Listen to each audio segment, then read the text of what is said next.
Hi folks. One of the things that happens semester after semester is that students for some reason don't get their citations correctly formatted or even sometimes correctly inserted into their documents. I've never really been able to figure out why, but I'm going to try and make one more video, see if I can give you all of the information you need in order to be able to do this forever. So, here goes. There's two things you need to know. First, how do you actually create a footnote in Word? I'm going to show you Word and Google Docs. And second, how do you format that entry once you've got it set up for that? So first, here's how you do the insertion into your document. Google Doc with a bit of text in it so I can show you the couple of different things you have to do. So in this sentence, you can see that I've got a quotation. As C.S. Lewis writes in The Discarded Image, an introduction, blah, blah, blah, the Middle Ages had, quote, an overwhelmingly bookish or clerkly character. In our own society, most knowledge depends in the last resort on observation, but in the Middle Ages, depended on books. Great. Well, this is a direct quote, which I'm using from C.S. Lewis's book. This is the same guy who wrote those books about Narnia, but he was a medievalist like me and wrote academic books as well. So, quotation mark at the beginning to indicate I'm using Lewis's words, quotation mark at the end to indicate that I'm finished using them. The punctuation goes before the quotation mark, not after. So, books, period, quotation mark. Now I need a citation, and it goes here after. So what I do, very simple, I go to Insert, Footnote.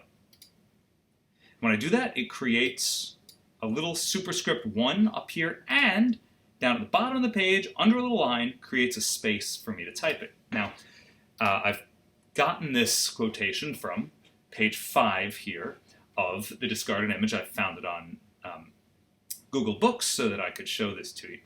So what I need is to take all of the information that is laid out in the Art History Rules page. If it's rules for footnotes, that's what we're doing here, and it's a book, that's what a book citation should look like. So what we need is the author name, the title of the book in italics, parentheses, the place it's published, the publisher, the year, close parentheses, comma, and the page number. So you'll remember it was on page 5. I'm just going to jot that down there to start. And this is C.S. Lewis, comma, The Discarded Image, which has a subtitle, An Introduction to Medieval and Renaissance Literature.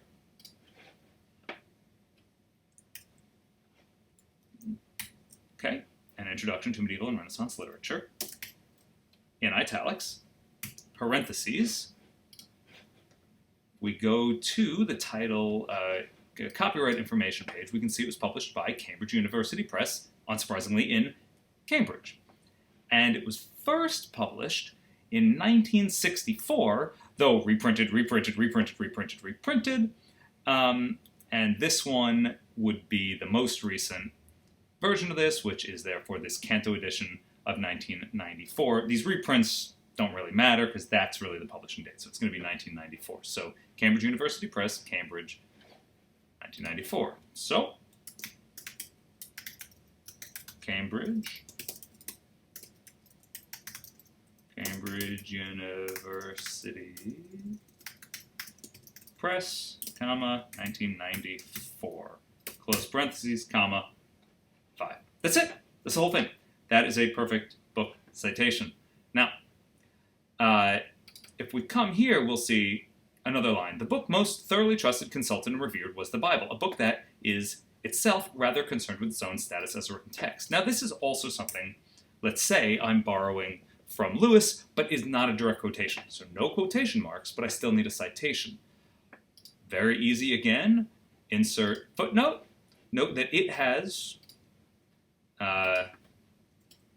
put a little 2 at the end there as well. So made a 1 automatically, makes a 2 automatically. Come down here, there's the 1, there's the 2. Now this is a second citation to the same work. So now I can just say Lewis, Discarded Image, and that's from page 6. italics because that's the title. I've made a shortened version of it because it's already been referenced here, so we know what it is. And that is it. Very simple. Very quickly, I'm going to show you how to do the same thing if you are using Word. So Word doc, here's my same text. Here's that same spot we need it. So end of the quotation, books, period, quotation marks. So we need to insert the footnote there. We go to Insert, Footnote. And you can see it's going to put it at the bottom of the page. It's going to number it. Basically, it should be set up just fine. You just click Insert, and there it is down there. And I already typed it out in the other version of this, so I just paste it in, and that's it. I do want to show you, while we are in Word, a common error which people make, which is that they instead go to footers. So header and footer. And a header and footer is not the same thing as a footnote. I know it sounds similar, but a header goes up here and will be on every page, and a footer is down here and will be on every page. So if you put it in here, what happens is you don't get a number, it's not referenced anywhere up here, and it will also appear on every page of your document. So what students will sometimes do is they do it manually, and it goes like that, and then you've got to come back here, and they say, oh, I need to put a 1, and then wait, hold on, I'm going to make it superscript, and look, it looks right. But then the problem is, as we make it onto page 2, there it is again. If we go down to page 3, there it is again, and it will keep appearing over and over and over again. So you do not want to use a footer, you want to use a footnote. I only typed out a reference for a book. That's this one, but please note, if you're using an article, that this is the right formatting. And so what you should be doing is focusing carefully and completely on it. I'm zooming in here for you. So again, you have an author name, comma, quotation mark, title of your article. Book titles go in italics. Article titles go in quotation marks. At the end of the title, you have a comma and then a closed quotation mark. Then the journal title that it's published in, that's what you might think of as like a magazine title, but in academic work we call them journals. So that's the journal title. That gets italics like the book title.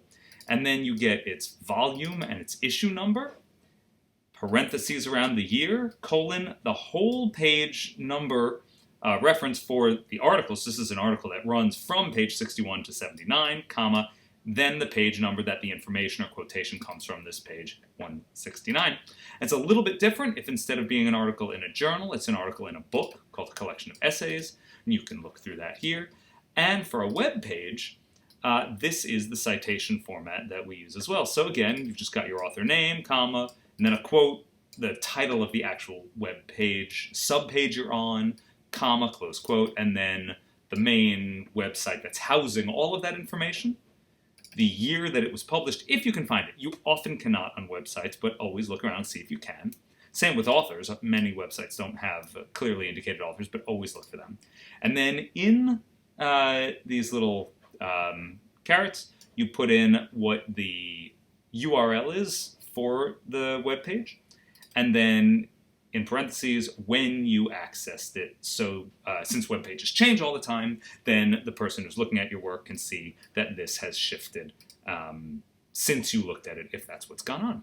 Now notice that bibliography and works cited entries are different. The main difference is that we do them last name, comma, first name when we're doing them in a bibliography or works cited, and that is because bibliographies and works cited are in alphabetical order by last name. Footnotes aren't. Footnotes, therefore, give you people's names as they are usually arranged. First name first, last name last. And that, my friends, is that. You can do this. Take the time, take the care, do it correctly. Why? Because that will show your professors that you care. And then you get it right, and your grade will go up. Okay, bye.